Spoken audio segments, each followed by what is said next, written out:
So Megan 2.0 is finally out. This is the sequel to the 2023 movie Megan, which was a big hit at the box office. That movie, I believe, cost about $20 million to make, and it made $180 million. That movie came out in January of 2023. I remember seeing that movie. I think I saw Babylon a couple nights before, but that was my first 2023 movie that I saw that year. Megan was a huge deal. It did really well at the box office. A lot of people loved it because Megan was funny. It was basically kind of like Chucky if Chucky was a girl. But they are inherently different movies. I didn't think Megan was really scary at all. A lot of people praised the original Megan for its campy blend of comedy and horror.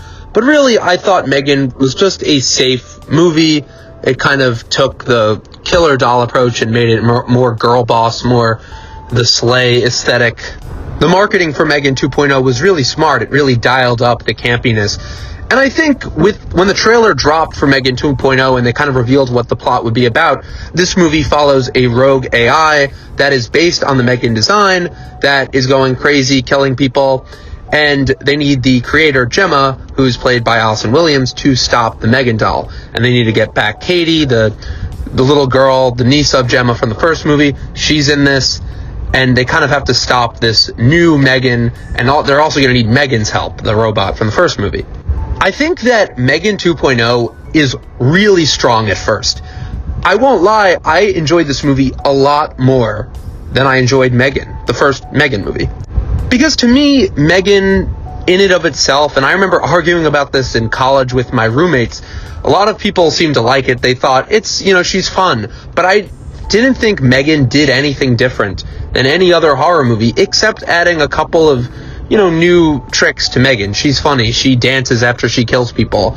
She says a couple funny lines. But overall, the architecture of the story in that movie and its structure was nothing new. I think the only interesting, really, thing about that was Megan herself. But I didn't think that was enough to make Megan stand out.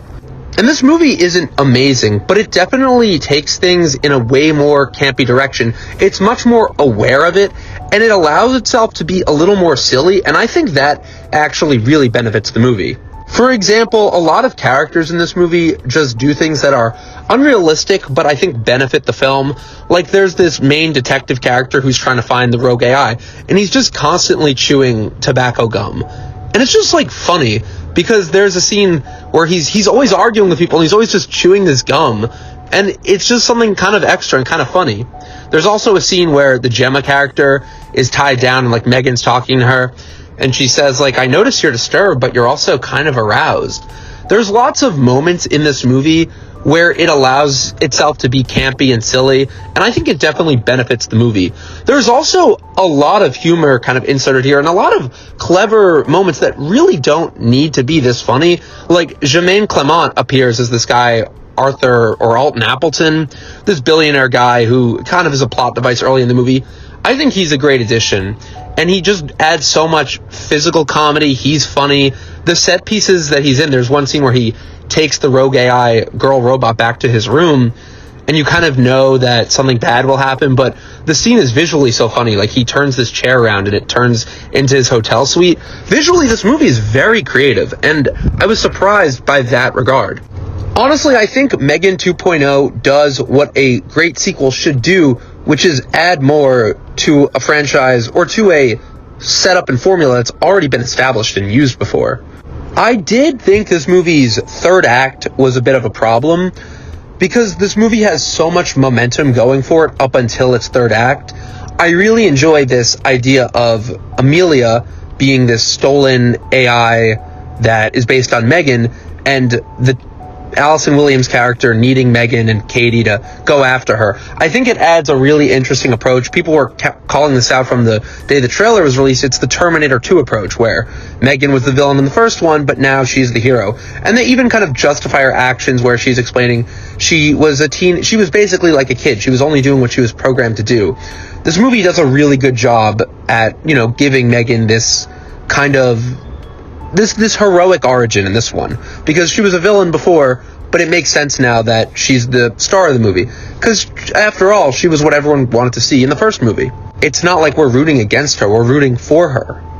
But I think that the main issue with this movie, and it's something that really bothered me because I really, really loved this movie and thought it did a great job at building up its story, at keeping momentum, at having action, at having some scary moments. Even though Megan, at its heart, is never really horror, it's more got that James Wan kind of fun kick to it. And again, they just merged Atomic Monster and Blumhouse Studios, so James Wan is now working with Jason Blum on all these movies, and I think it's fun.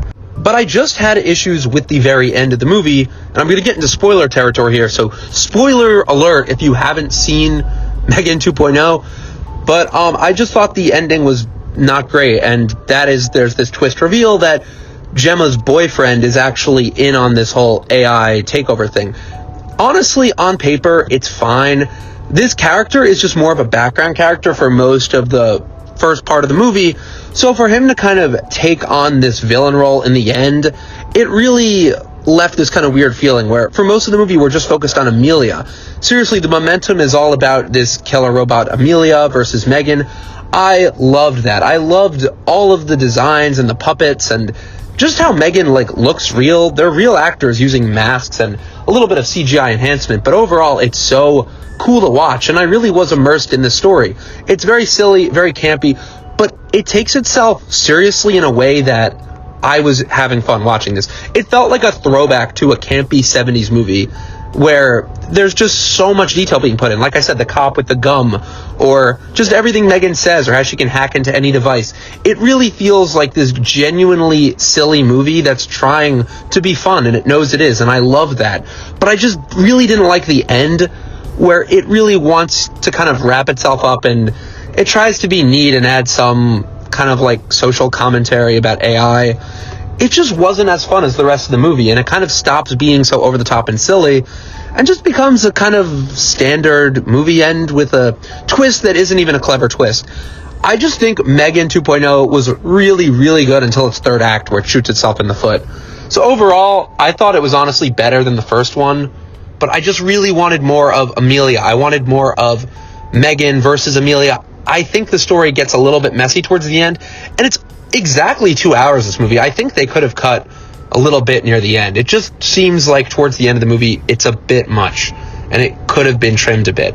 So let me know what you guys think of Megan 2.0. I absolutely enjoyed it, but I think, now there's movies 28 years later, which is proving there's lots of great ways to make horror that's more innovative than this movie. It's not crazy innovative, but it's still a lot of fun. I really did have fun with this movie, guys. Gerard Johnstone, who directed the first one and wrote the first one, also wrote this. I do think it's a step up. So let me know what you guys think. I'm very excited for Soulmate. That's coming out next year. It's a spinoff. I imagine the third Megan movie will somehow be a combination of Soulmate and Megan 2. So let me know what you guys think. Thank you so much for watching this review, and I'll see you on the next one.